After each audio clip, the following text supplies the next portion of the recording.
The last days of our ചമക്ചെല്ലോ. അതെ guys, അങ്ങനെ നമ്മുടെ ട്രിപ്പ് ഓൾമോസ്റ്റ് കഴിഞ്ഞിട്ടുണ്ട്. അപ്പൊ ലാസ്റ്റത്തെ കുറച്ച് മൊമെന്റ്സും കൂടി നമ്മൾ കാണിക്കാന്ന് വിചാരിച്ചു. പോകുമ്പോൾ ഒരുപാട് ഫുഡ് ഉള്ളതുകൊണ്ട് തന്നെ ലാവിഷ് ആയിട്ട് കഴിച്ചു. എന്നാൽ വരുമ്പോൾ ഒന്നും നമ്മുടെ കയ്യിലില്ലായിരുന്നു. അങ്ങനെ ഗൈസ് രാവിലെ മുതൽ പട്ടിണി കിടന്നിട്ട് അവസാനം വൈകിട്ട് നമുക്ക് 4 മണിക്കാട്ടോ ഒരു ഫുഡ് കിട്ടുന്നത്.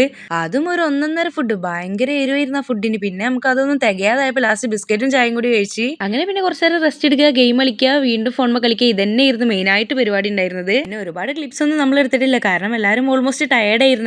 അത് കഴിഞ്ഞ് വീണ്ടും നൈറ്റ് എന്തോ ഒരു ഫുഡും കൂടി കഴിച്ചിട്ട് നമ്മൾ നേരെ കിടന്നുറങ്ങി. ദെൻ നെക്സ്റ്റ് ഡേ രാവിലെ നീറ്റപ്പോൾ തന്നെ നമുക്ക് പനവേലിൽ നിന്ന് നല്ല ഫുഡ് ഉണ്ട് എന്ന് പറഞ്ഞിട്ടുണ്ടായിരുന്നു. അപ്പോൾ പിന്നെ നമ്മൾ അവിടുന്ന് ഇഡ്ഡലി, ചട്നി, അതുപോലെ വട, പിന്നെ ചോറ്, അങ്ങനെ എന്തൊക്കെ കുറച്ച് ഐറ്റംസ് ഉണ്ടായിരുന്നു. അതൊക്കെ നമ്മൾ കഴിച്ച് പിന്നെ അത് കഴിഞ്ഞ് റെസ്റ്റ് എടുക്കുക, ഫോൺ കളിക്കുക, ഗെയിം കളിക്കുക. ഇതന്നെയായിരുന്നു മെയിൻ ആയിട്ട് പരിപാടി ഉണ്ടായിരുന്നത്. പിന്നെ നമ്മൾ സ്നേഹനീതിയായ അൻവർ ജി, അതായത് നമ്മൾ അൻവർ സാറേ മൂപ്പരാൾ നമുക്ക് നല്ല സ്നേഹത്തോടെ 3 ഐറ്റം ബിരിയാണി ഓർഡർ ചെയ്തിട്ടുണ്ടായിരുന്നു. എഗ്ഗും ചിക്കനും വെജും ഒക്കെ കൂടി ഉണ്ടായിരുന്നു. അങ്ങനെ 3 നമ്മൾ കഴിച്ചിട്ടുണ്ടായിരുന്നു.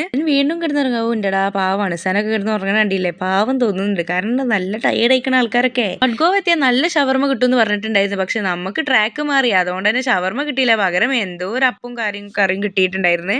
ദെൻ നൈറ്റ് ഏകദേശം ഒരു കേരള ടച്ച് ആയിട്ടുള്ള ബിരിയാണി കൂടി നമ്മൾ കഴിച്ചിട്ടുണ്ടായിരുന്നു. അത് കഴിഞ്ഞിട്ട് പിന്നെ എല്ലാവരും ഓണായിരുന്നിട്ട കണ്ടില്ല, എല്ലാവരും ഫുൾ പാട്ടും ഡാൻസും കാര്യങ്ങളൊക്കെ കൂടി ആയിരുന്നു. പിന്നെ അതടാ പെട്ടെന്ന് ട്രാക്ക് മാറി. സംഭവം എന്താ വെച്ചാൽ പിന്നെ എല്ലാവരും കൊണ്ട് ലാസ്റ്റ് കഴിഞ്ഞല്ലോ എന്നും പറഞ്ഞിട്ട് കരയാൻ തുടങ്ങി. കൂട്ടക്കരച്ചിലിരുന്നേ. പിന്നെ പറഞ്ഞിട്ട് കാര്യമില്ലേ, കാരണം എന്താ ഇത്രയും ദിവസം നമ്മളെല്ലാവരും ഒപ്പം ഇരുന്നല്ലോ. അതും നല്ല അടിപൊളി മെമ്മറീസ് ആയിരുന്നു ഫുൾ ഉണ്ടായിട്ടുണ്ടായിരുന്നു നമുക്ക്. അപ്പൊ പിന്നെ എല്ലാവരും ആ ഫീലിൽ ആ മൊമെന്റ്സും കാര്യങ്ങളും കണ്ട് ആലോചിക്കലും അവസാനം ആ ലൈറ്റ് ആയിട്ടുള്ള മ്യൂസിക്കും കൂടിയും കണ്ടിട്ടപ്പോ നമ്മളെ കയ്യിൽ പോയി. അത്ര തന്നെ. എന്തായാലും നമ്മുടെ ഫ്രണ്ട്സുകളൊപ്പം ഇങ്ങനെ ഒരു യാത്ര പോവാന്നുള്ളത് നമുക്കൊരു ഭാഗ്യം കേട്ടോ. കാരണം എന്താ വെച്ചാൽ അടിപൊളി മൊമെന്റ്സ് ആണ്. എല്ലാവരും പോവുക, അത്രേ പറയാനുള്ളൂ.